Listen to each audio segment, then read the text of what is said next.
गोलगप्पा का दुकान लगा हुआ है। 4-5 लड़के गोलगप्पे खा रहे होते हैं। कुछ दूर से चलकर एक लड़की गोलगप्पे के दुकान पर आती है।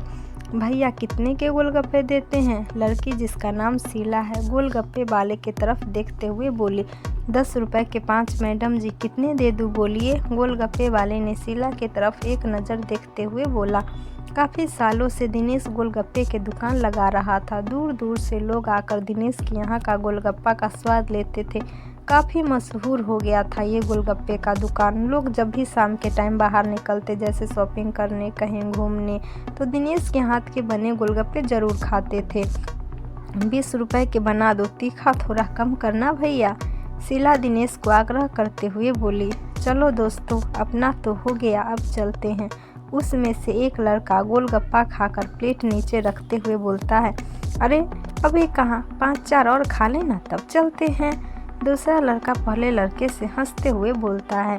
शीला गोलगप्पे वाले से बोलती है, भैया जल्दी कर दो ना, लेट हो रही है।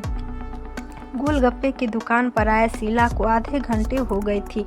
होगी भी क्यों नहीं, इतनी मशहूर गोलगप्पे की दुकान पर जो आई थी। दरअसल दुकान पर काफ़ी बहुत भीड़ होती है और सभी को अपना गोलगप्पा खाने के लिए अपने बारी का इंतज़ार करना होता है।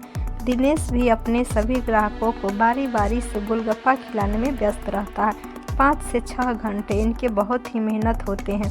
तभी दूसरी ओर से एक लड़का एक गीत गुनगुनाते हुए गोलगप्पे के दुकान की तरफ आ रहा होता है।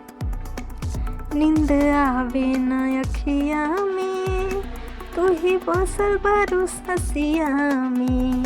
साधारण सा जींस शर्ट पहने अपने हाथ में एक प्लास्टिक के बैग लिए बालों को हवा में उड़ाते हुए दुकान की तरफ बढ़ रहा है। फोटो पे गीत लिए मुस्कुराते हुए गीत के बोल सुनकर वहाँ मौजूद सभी की नज़र उस आती हुई आवाज़ की तरफ मुड़ जाता है। मुड़ेगा भी क्यों नहीं, वो आवाज़ ही इतनी सुरीली थी। दुकान के पास आने पर एक लड़का जो अजय को सामने देखकर बहुत खुश था, हंसते हुए बोला, क्या अजय भाई, कौन आपके सांस में बस गई है और आपकी नींद चुरा रही है? उस लड़के ने अजय के हाथ में अपना हाथ रखते हुए बोला। नहीं नहीं, ऐसी कोई बात नहीं है, बस ऐसे ही बोलकर अजय अपना मुस्कान छुपाने लगा था। अब आइए अजय के बारे में जानते हैं। अजय एक साधारण परिवार का सबसे बड़ा और होनहार बेटा था। यूँ कहिए एक अच्छे बेटा, एक अच्छे भाई और एक अच्छे दोस्त, सभी गुण अजय में कूट कूट कर भरी हो। आज तक किसी को भी अजय निराश नहीं किया था। लोग नाराज भी नहीं रहते थे अजय से। दिनेश भैया गोलगप्पा खिलाइए हो, 10-20 रुपए के। अजय शीला की तरफ अपनी नज़र तिरछी करके मगर देखते हुए बोला। ये लीजिए मैडम जी, दिनेश शीला को प्लेट देते हुए बोला। शीला प्लेट पकड़ लेती है और गोलगप्पा मुंह में रखकर खाने लगती है। वाओ, बहुत टेस्टी है, शीला गोलगप्पे खाते हुए बोलती है। थोड़ा जल्दी जल्दी खिला दीजिए बोलकर खाने लगती है।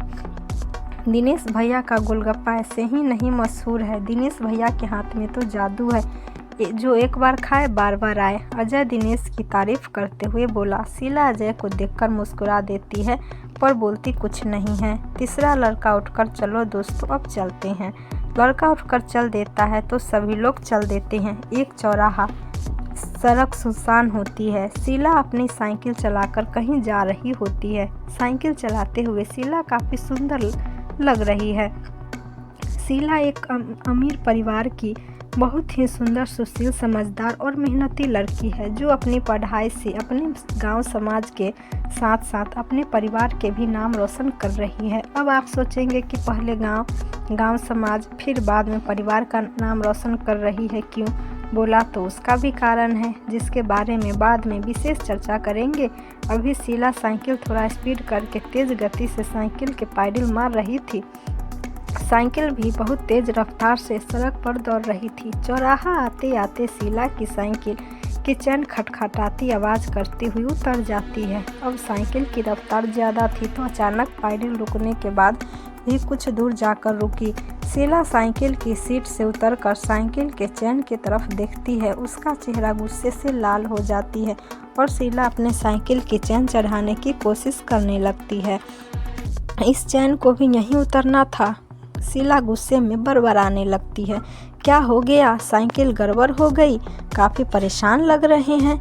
एक जानी पहचानी आवाज़ शीला के कान में आकर पड़ी। शीला आवाज़ की तरफ मुड़कर देखी और बोली, आप यहाँ क्या कर रहे हैं? शीला ने अजय की तरफ देखकर बोली। शीला अपने माथे पर आए पसीना कलाई से पोंछते हुए बोली, ये महाराज परेशान कर रखा है, इसकी चैन लग ही नहीं रही है। शीला साइकिल के पहिए को गोल गोल घुमाते हुए बोली। यह बोलते हुए शीला थोड़ा मायूस हो गई थी। लाइए ना, हम कोशिश करके देखते हैं। अजय शीला के नज़दीक आते हुए बोला, हो जाएगी, एक बार और चढ़ाने की कोशिश करते हैं। बोलकर शीला चैन चढ़ाने लगती है। दरअसल शीला अपना काम करना खुद जानती थी, इसीलिए अजय को अपनी साइकिल ठीक करने के लिए नहीं देना चाहती थी। लाइए ना, दीजिए ना, हम ट्राई करके देखते हैं, नहीं तो आप ऐसे ही जूझती रह जाएंगी। ये लीजिए, आप भी अपने हाथ गंदे कर लीजिए। शीला अपना हाथ अजय को दिखाते हुए बोली, जिसमें बहुत सारा काला तेल और ग्रीस लग गया था। कोई बात नहीं, अजय चेहरे पर हल्की मुस्कान लिए बोला। शीला उठकर खड़ी हो जाती है। अजय बैठकर साइकिल पकड़कर चैन ठीक करने की कोशिश करने लगता है। अब सड़क पर लोग भी आने जाने लगे थे। आने जाने वाले लोग एक नज़र शीला और एक नज़र अजय पर जरूर डालते थे। कुछ देर मेहनत करने के बाद अजय कामयाब हो जाता है और साइकिल की चैन चढ़ाकर साइकिल ठीक कर देता है। आपका बहुत बहुत धन्यवाद। आप अगर नहीं आते तो अभी मैं ऐसे ही स्ट्रगल करती रह जाती। शीला अजय की तरफ दोनों हाथ जोड़ते हुए प्यार से बोली, आप हाथ क्यों जोड़ रहे हैं? इसकी कोई ज़रूरत नहीं है। चलिए, अब तो आपकी साइकिल भी ठीक हो गई है। हाँ, साइकिल तो ठीक हो गई, शीला खुशी से हंसते हुए बोली। तो फिर अब चला जाए? अजय कपड़े से हाथ पोंछते हुए बोला। हाँ ठीक है, शीला बोली और दोनों मुस्कुराते हुए अपने रास्ते चल दिए।